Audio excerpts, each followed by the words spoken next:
ನಮ್ಮ ಜೊತೆ ಕೃಷಿ ಸಚಿವರಾಗಿರುವಂತಹ ಚಲುವರಾಯಸ್ವಾಮಿ ಅವರು ಇದ್ದಾರೆ, ಮಾತಾಡ್ಸೋಣ. ಸರ್ ನಮಸ್ತೆ. ನಮಸ್ತೆ ಅಮ್ಮ. ಸರ್ ಹೇಗಿದ್ದೀರಾ? ಚೆನ್ನಾಗಿದ್ದೀನಮ್ಮ. ಓಕೆ, ಬೈ ಎಲೆಕ್ಷನ್ನಲ್ಲಿದ್ದೀರಾ, ನಿಮ್ಮ ಅಭ್ಯರ್ಥಿ ಪರ ಏನು ಹೇಳ್ತೀರಾ?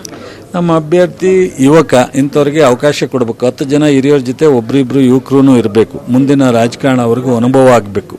ಹಾಗಾಗಿ ಈ ದಾವಣಗೆರೆ ಜಿಲ್ಲೆಗೆ, ಈ ಭಾಗಕ್ಕೆ ಒಬ್ಬ ಯುವ ಶಾಸಕನ ನಮ್ಮ ಪಕ್ಷ ಆಗಲಿಕ್ಕೆ ಗುರುತಿಸಿರೋದು ಮತ್ತು ಅವ್ರ ಕುಟುಂಬ ಅವನನ್ನು ರಾಜಕೀಯವಾಗಿ ತಂದಿರತಕ್ಕಂಥದ್ದು ಒಂದು ಒಳ್ಳೆಯ ವಿಚಾರ. ಅವನ್ನ ಬಹುಶಃ ದಕ್ಷಿಣ ವಿಧಾನಸಭಾ ಕ್ಷೇತ್ರ ದಾವಣಗೆರೆ ಶಾಮನೂರು ಶಿವಶಂಕರಪ್ಪನವರ ಒಂದು ಅವ್ರು ಮಾಡಿರ್ತಕ್ಕಂಥ ಒಳ್ಳೆ ಕೆಲಸ ಅದೆಲ್ಲ ಅವ್ರಿಗೆ ಗೆಲುವಿಗೆ ಅನುಕೂಲ ಆಗುತ್ತೆ. ಓಕೆ ಸರ್, ನೀವು ನೋಡ್ತಾ ಇರ್ತೀರಾ ಮತದಾರರ ಒಲವು ಹೇಗಿದೆ ನೀವು ಗಮನಿಸಿರುವ ಹಾಗೆ? ಖಂಡಿತ ಕಳೆದ ಬಾರಿ 24,000 ಲೀಡಲ್ಲಿ ಶಾಮನೂರು ಶಿವಶಂಕರಪ್ಪನವ್ರು ಗೆದ್ದವ್ರೆ. ಈ ಸಲ ಅದಕ್ಕಿಂತ ಒಂದು ಸ್ವಲ್ಪ ಹೆಚ್ಚು ಲೀಡನ್ನು ಕೊಡುವಂಥ ಜನರ ಆಸೆ ಇದೆ. ಸರ್, ನೀವು ಅವಾಗಲೇ ಹೇಳ್ತಾ ಇದ್ರಿ ಸಿಟಿ ರವಿ ಅವರು ನಮ್ಮ ಸ್ನೇಹಿತರು, ಮಾತನಾಡೋದ್ರಿಂದ ಏನು ಕೆಲಸ ಆಗಲ್ಲ ಅಂತ ಹೇಳ್ಬಿಟ್ಟು. ಆದರೆ ನಿಮ್ಮ ಶಾಸಕರೇ ಒಬ್ಬರು ಪ್ರದೀಪ್ ಈಶ್ವರ್ ಅವ್ರು ಮಾತನಾಡ್ತಾರೆ ಸರ್, ಅವರು ಏನು ಹೇಳ್ತೀರಾ ಸರ್ ನೀವು? ನಾನು ಯಾರು ಮಾತಾಡಿದ್ರು ಒಂದೇ ಅಮ್ಮ, ನಮಗೆ ಇದರಲ್ಲಿ ಮಾತಾಡಬೇಕು.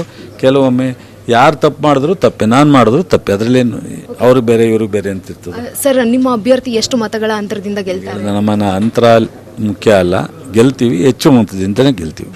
Thank you. ಇದಾಗಿತ್ತು ಸಚಿವರಾಗಿರುವಂತಹ ಚಲುವರಾಯಸ್ವಾಮಿ ಅವರ ಮಾತು. ಕ್ಯಾಮ್ರಾ ಪರ್ಸನ್ ಶಿವಮೂರ್ತಿ ಜೊತೆ ಗಂಗಾ ಜಾಧವ್, ದಾವಣಗೆರೆ.